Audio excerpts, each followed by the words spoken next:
দিনটা ছিল রবিবার। বাড়িতে স্পেশাল রান্নাবান্না বাদ দিয়ে চলে গেছিলাম রাম ঠাকুরের মন্দিরে। সেখানে এই সময় আমাদের এখানে পুজো হয়ে থাকে এবং অনেক বড় বড় কীর্তনের দল আসেন সেখানে কীর্তন করতে। প্রত্যেক বছর আমরা অপেক্ষা করি এই দিনটার জন্য।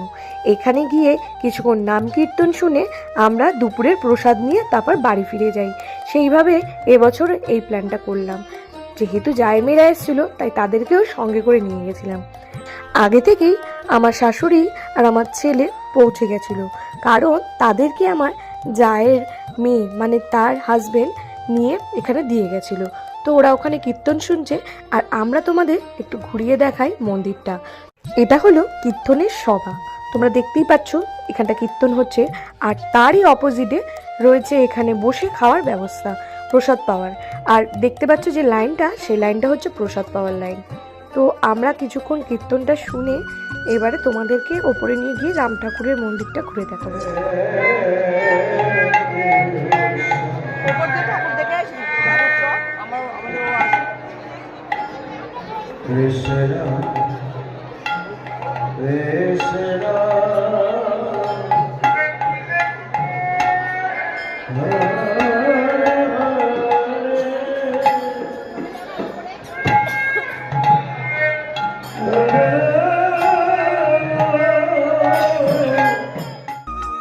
এই যে তোমরা গানটা শুনলে এটাকে রাগিনী বলা হয়।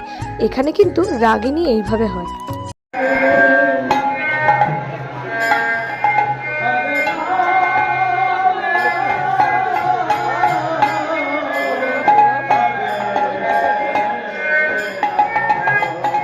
কৃষ্ণ কৃষ্ণ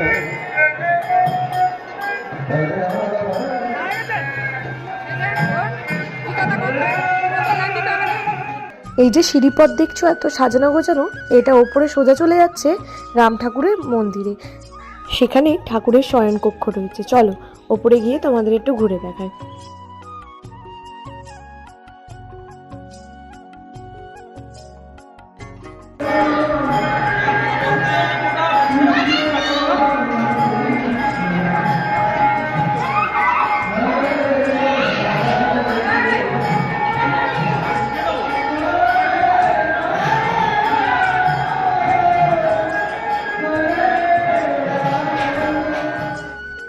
এখানে তোমরা রাম ঠাকুরের দর্শন পাবে।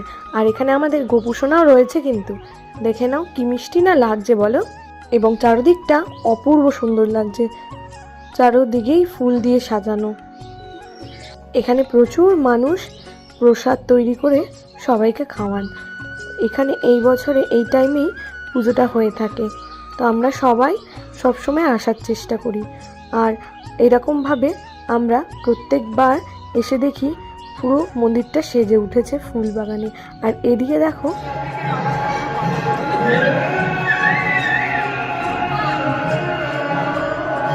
কথা বলছিস না তোমরা এটা কি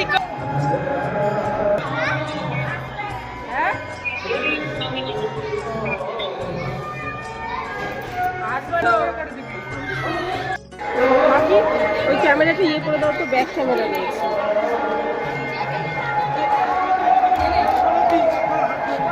চলো লাইন দেখ। এই যে তোমরা লাইনটা দেখতে পাচ্ছ, এটা হচ্ছে সেই প্রসাদ পাওয়ার লাইন, যেটা আগেই দেখিয়েছি আমি। ওখানে সবাইকে প্রসাদ বসিয়ে খাওয়ানো হয়, তাই এত বড় লাইন পড়েছে।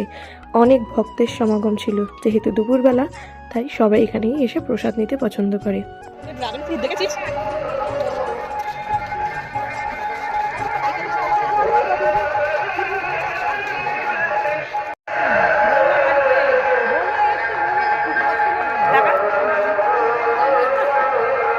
লাইন দেখো বাবা। যাই হোক, ফাইনালি এবার আমরা খেতে বসলাম। দেখতেই পাচ্ছ এখানে স্কুলের মতনই চেয়ার টেবিল দেওয়া হয়েছে, মোট 5 জন করে বসানো হচ্ছে। আর এখানে অনেকটাই এরিয়া জুড়ে দেখো তোমরা, এই দেখো সবাই খেতে বসেছে।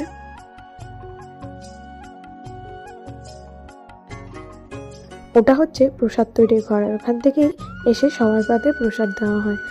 এইদিকে দেখতেই পাচ্ছ পাতা আমাদের দিয়ে দিয়েছে, তো এরপরে আমরা প্রসাদ পাবো। তো চলো প্রসাদে কি কি আছে আজকে দেখে নাও তোমরা। প্রসাদ মানে হলে গোবিন্দভোগ চালের ভাত, আর তারপরে চলে এসছে মুগের ডাল। মুগের ডালের সঙ্গে ছিল গরম গরম বেগুন ভাজা। হাত দিতে হাতটা জাস্ট পুড়ে গেল। এরকম গরম গরম ডাল আর বেগুন ভাজা যদি পাওয়া যায়, কার না ভালো লাগে বলো। আমাদের অপোজিট সাইডে বসেছিল আমার জায়ের ছেলে, আর আমার তার পিছনের সিটেই ছিল আমার শাশুড়ি এবং আমার ছেলে, আর আমার জায়ের মেয়েরা আর তার ছেলে একই সাথে আমরা বসেছিলাম। তারপরে চলে এসছে এখানে সোয়াবিন আর আলু দিয়ে একটা তরকারি, শেষ পাতে চাটনি আর পায়েস দিয়ে সেরে আমরা বাড়ির দিকে রওনা দিলাম। এখানে ভিডিও শেষ হলো, দেখা হবে নেক্সট ভিডিওয়ে।